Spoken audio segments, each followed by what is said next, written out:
आता काही रेसिपी अगदी सोप्या असतात पण आपल्याला माहीत नसतात कशा बनवायच्या, त्याच्यामुळे त्या अवघड वाटतात. तर पाव किलो भेंडी घेतली, त्याला मधून असं मस्त कट करून घेतलंय आणि 2 पापड पटकन भाजून घेतलेत. भाजून घेतलं, त्याला मस्त चुरा केलाय. त्यात टाकलं 2 चमचे शेंगदाण्याचं कूट, लाल मिरची पावडर, हळद, धना मसाला आणि थोडंसं लसूण ठेचलेला. त्यात टाकले मीठ आणि परत थोडंसं चुरून त्याला मस्त मध्ये 2 चमचे तेल टाकून मसाला इकडं तिकडं हलवून म्हणून घेतला आहे मिक्स करून. आता भेंडीमध्ये हा सगळा मसाला भरून घेतलेला आहे. अगदी सोपी रेसिपी आहे, नक्कीच तुम्ही करून बघा. आवडली तर लाईक करा, शेअर करा आणि चॅनलला सबस्क्राईब करा.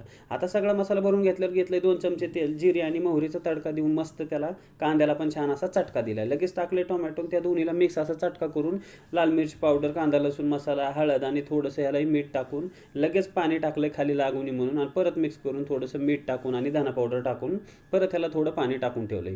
पाणी टाकल्यामुळे काय खाली लागत नाही. वरून आता ही सगळी भेंडी ठेवायची आणि भेंडीला झाकून असा दम द्यायचा 5 ते 10 मिनिट. झाला आपला ही भेंडी मसाला. कशी वाटली रेसिपी? आवडली तर लाईक करा, शेअर करा आणि चॅनलला सबस्क्राईब करा.